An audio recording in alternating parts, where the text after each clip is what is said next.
On the morning he won his first Masters, Scottie Scheffler was alone with his wife, crying, shaking, and telling her he was not ready. This is not about nerves. This is about the most dominant player in professional golf. 4 major championships, 20 PGA Tour wins, world #1 for over 70 consecutive weeks, admitting that without one specific conversation his wife has with him before every major, the entire mentality that makes him unbeatable would not exist. And after his live TV meltdown at the Memorial last week, that conversation is more important right now than it has ever been. Honestly, I think Meredith Scheffler is the most underrated performance asset in professional golf, and the conversation she had with him that Sunday morning in 2022 is the most important thing that has happened to this sport in the last decade. Do you think elite athletes are built by what they do on the range, or by what happens in the kitchen on Sunday morning? Drop it in the comments right now. And if you want the complete picture of what Meredith has said before every single major Scottie has won, subscribe, because what comes next will change how you watch him play forever. Professional golf sells a specific image of Scottie Scheffler. The image is composed, robotic, almost frighteningly consistent. The player who shot 31 under to tie the PGA Tour's 72-hole scoring record.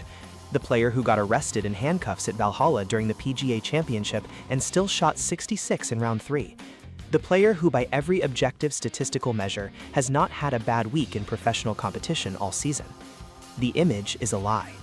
Not a calculated deception, a genuine gap between what every fan watching on television sees and what is happening inside that marriage on the morning of the most important rounds in the sport's calendar. Scottie Scheffler is not unflappable. He is deeply flappable. He gets overwhelmed. He cries. He spirals into self-doubt. He has experienced indigestion for over a week leading into major championships, dating back to his college days at the University of Texas. He spills dinner in the car the night before a final round and describes it as extraordinarily frustrating. And on the morning he was about to win his first Masters, the morning that changed his life, his legacy, and the sport's competitive landscape, he sat with his wife in a rented house near Augusta National and fell apart. The composure you see on Sunday afternoon is not what Sunday morning looks like. What you are seeing on television is the result of a process that starts hours before the first tee shot. A process that involves one specific conversation, a set of specific words, and a woman who figured out years ago exactly what her husband needs to hear before he can access the best version of himself. Meredith Scheffler was Scottie's college sweetheart at the University of Texas. They married in December 2020 when Scottie was 24 years old. By April 2022, he had won 3 PGA Tour events in 6 weeks and rocketed to world #1. And then he was standing in a rented house near Augusta National, holding his head in his hands, telling his wife he wasn't ready. The question every golf fan should be asking, and almost nobody is asking, is not what Scottie Scheffler does on the range to prepare for a major. It's what happens in that kitchen, in that conversation, in the gap between the man who cried like a baby at 8 a.m. and the player who posted a final round 71 to win the Masters by 3 shots at 2:30 p.m.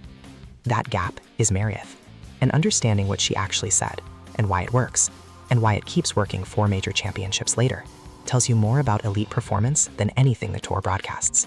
April 10, 2022, Augusta National, final round of the Masters. Scottie Scheffler is 25 years old. He is the world #1. He has a 3-shot lead entering the final round over Cameron Smith. He is, by every external measure, the favorite to win the most prestigious golf tournament on the planet. He is also, at 8 a.m. that Sunday morning, crying in the kitchen. Here is exactly what he said in the winner's press conference, the complete uncut version that most outlets have quoted partially but nobody has examined in full. First, last night was fine. This morning was a totally different story. Then, I cried like a baby this morning. I was so stressed out, I didn't know what to do. Then, I was sitting there telling Meredith, I don't think I'm ready for this. I'm not ready. I don't feel like I'm ready for this kind of stuff. And I just felt overwhelmed. Then he described what happened next. She told me, who are you to say that you are not ready? Who am I to say that I know what's best for my life? We talked about that God is in control and that the Lord is leading me. And if today is my time, then it's my time. And if I shot 82 today, somehow I was going to use it for his glory. And then the sentence that is, in my view, the most important thing Scottie Scheffler has ever said publicly about his own mentality. For me, my identity isn't a golf score. Like Meredith told me this morning, if you win this golf tournament today, if you lose this golf tournament by 10 shots, if you never win another golf tournament again, she goes, I'm still gonna love you. You're still gonna be the same person. Jesus loves you and nothing changes. Read that sequence carefully. Because what Meredith did in that kitchen on Masters Sunday 2022 was not motivational speaking. It was not a pep talk in the conventional sense. She did not tell him he was better than everyone else. She did not remind him of his statistics. She did not tell him he had prepared well and it was time to execute. She did the opposite. She removed the outcome entirely. She made winning irrelevant. She stripped the stakes out of the moment, not by pretending the Masters doesn't matter, but by placing the Masters inside a value framework where the result is genuinely secondary to the person. Imagine facing the most important round of your professional life. Everything you have built, every early morning on the range, every missed cut and minor tour grind, every sacrifice your family made, all of it has been leading to this moment. And the person who knows you best in the world looks at you and says, it doesn't matter. Not because the tournament is unimportant, because you are more important than the tournament. And because of that, you can go play. That reframe is not a trick. It is not sports psychology jargon. It is something deeper.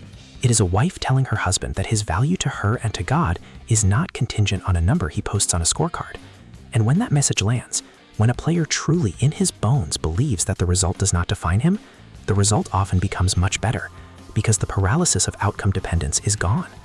Scheffler shot a final round 71. He beat Rory McIlroy by 3 shots. He won his first Masters at 25. And he did it after crying for 2 hours in the kitchen. Here is the question that nobody in sports science or sports psychology has publicly answered about Scheffler. Does the weeping before major rounds help him? Is the emotional release in the morning, the complete surrender of control, the breakdown, the tears, actually part of the process? Is it possible that the most dominant player in professional golf performs best precisely because he allows himself to be completely overwhelmed before the round, then releases it and walks to the first tee emptied out? Is Meredith's message, that winning and losing don't change who Scottie is, the most powerful mental framework in professional sports right now? Or is this something every elite athlete's partner says, and Scheffler just happened to be built to receive it? And do you think less pressure relationships produce better performances? Drop it in the comments. I read every single one. Now let's talk about what happened in the 2 years between the 2022 Masters and the 2024 Masters, because the evolution of this mental system tells you something extraordinary about how Scheffler works. By 2024, Scheffler had won a second Masters. He had added an Olympic gold medal. He had won 6 times in the 2024 season alone, matching Tiger Woods' 2009 win total, a number that had not been reached since. He was not the same 25-year-old who was questioning whether he was ready. He was the most decorated active golfer in the sport. And yet, the Saturday night of the 2024 Masters, going into the final round with a 1-shot lead alongside Collin Morikawa, Scheffler was asked whether he expected the same emotional morning he had in 2022. His answer revealed everything. He said, "I think a lot of that emotion from Sunday morning a few years ago was more about just how quickly our life was changing, and it was more of, are we ready for this type of thing? Yeah, that's when Mare gave me that nice speech, and here we are." Then he added, "Now I think we have settled more into where our lives are at, and right now the most exciting thing is not winning the Masters. It's a baby coming pretty soon. Things are a lot different now, and I feel like we've both matured." Meredith was not at Augusta in 2024. She had not been cleared by her doctors to travel because their son Bennett was days away from being born. Scottie had already told reporters that if the baby came early, he would leave Augusta immediately, that the baby took priority over the Masters. No conditions, no qualifications. He said, "I'll be out of here" about the Masters, and then he won it. The baby didn't come during the tournament. Scheffler won his second green jacket with Meredith watching from home, and in the aftermath he described what the 2022 Masters morning conversation had actually given him in the long run. Not just a single pre-round reframe, a permanent shift in how he relates to outcomes. The 2022 kitchen conversation, by his own account, had built something durable. He no longer needed the same emotional breakdown and reconstruction process before each major, because the framework was already installed. Meredith's words from that morning had become internal. Now here's the part nobody is talking about. The Memorial Tournament, June 5th, 2026, hole 16, live microphone. The world watched Scheffler say, "I don't think you understand how frustrating that is. Like, that was a good shot." Every outlet covered it as an outburst, a crack in the composure, evidence that something was wrong. But pull back and look at the full picture. Ted Scott confirmed the shot was correct. Scheffler recovered and finished tied for 12th. By the end of that same week, he was at Shinnecock Hills doing forensic course reconnaissance for the US Open. You watched the clip, you saw the meltdown narrative build across every golf podcast and social media account. But here's what every one of those outlets missed. Scheffler's identity was never in the 16th hole in Muirfield Village. His identity, installed by his wife 4 years ago on a Sunday morning in Augusta, Georgia, is not a golf score. The frustration you heard on that live mic was real, but it was not an identity crisis. It was a man who flushes a 7-iron into the water and genuinely cannot compute why correct execution produced a wrong result. The outburst ended, he played the next shot, he went home, he went to Shinnecock. The framework held. Meredith's speech does not make him a robot. It makes him someone who can feel everything, frustration, grief, overwhelm, and not have it consume him. Those are different things, and the golf press does not know how to tell them apart. After watching Scheffler's memorial outburst, does the Meredith story change how you read what happened on that 16th hole? Is this a player whose mental framework is cracking, or a player who has genuinely internalized something that lets him feel without breaking? Drop it below. Now, here is the voice that complicates this entire narrative in the most unexpected way. Rory McIlroy. McIlroy is the back-to-back Masters champion, the man who spent 14 years trying to close the gap on Scheffler's composure. The player who has publicly discussed his own mental struggles on the course more candidly than almost anyone in the sport's history. The putter slam at Augusta, the club into the water at Riviera, the post-round silences that said more than any press conference.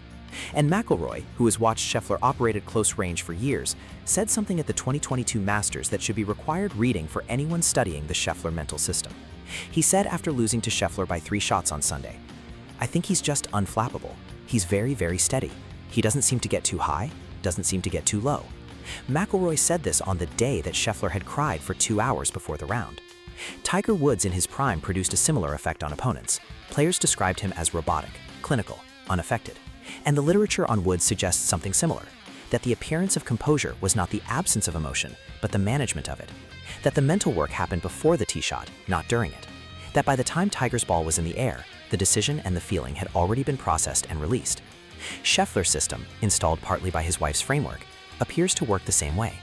The feelings happen early, at 8 a.m., in the kitchen.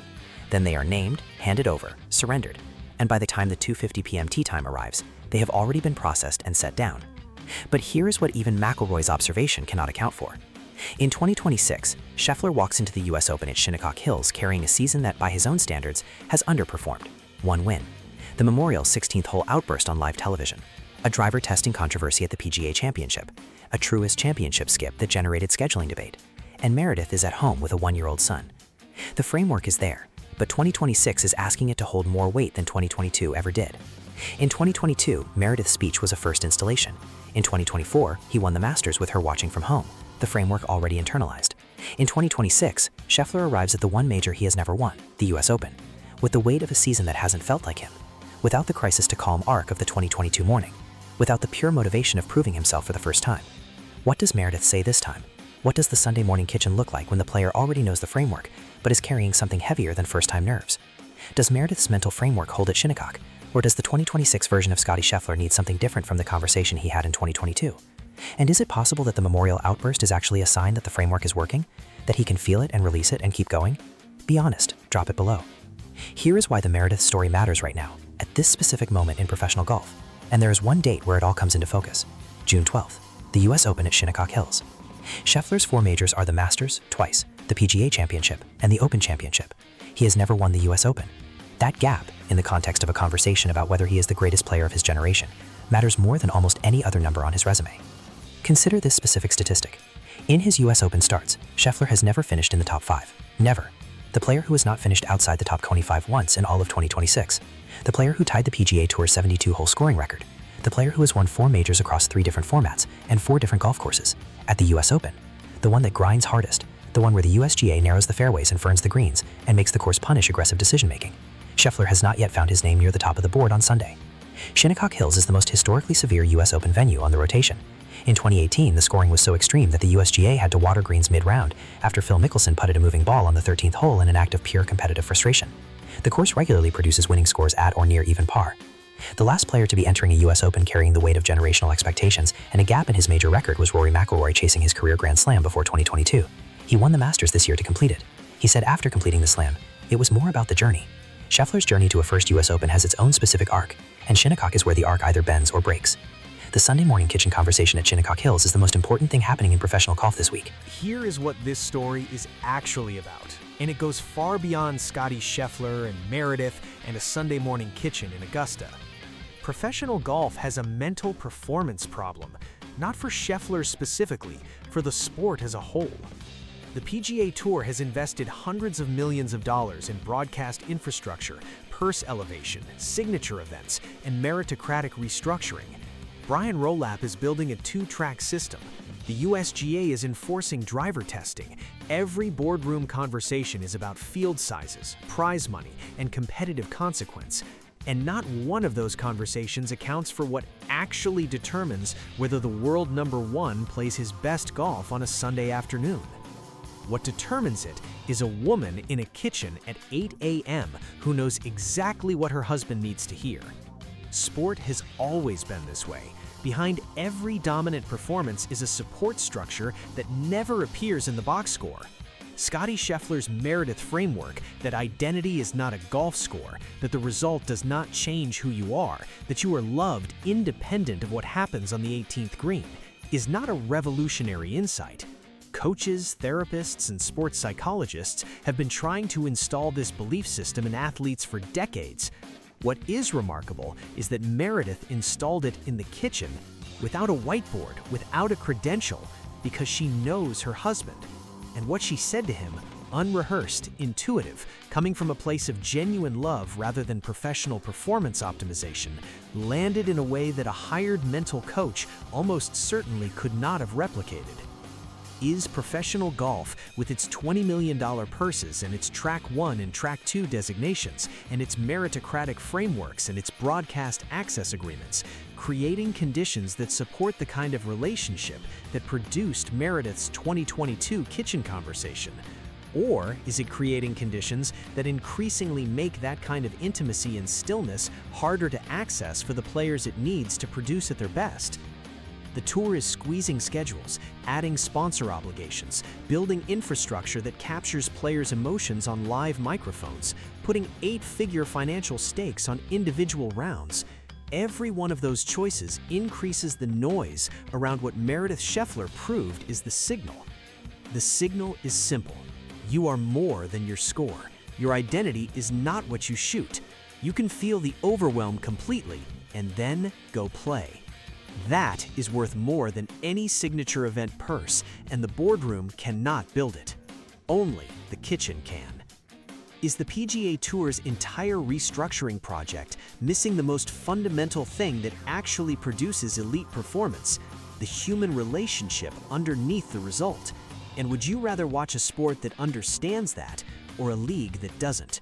Drop your answer right now. Here is what happens next, and there is one specific Sunday morning that determines everything about how this season ends. June 15th, the final round of the US Open at Shinnecock Hills. Scheffler will wake up in a hotel room in Southampton, New York. Meredith will be at home with Bennett.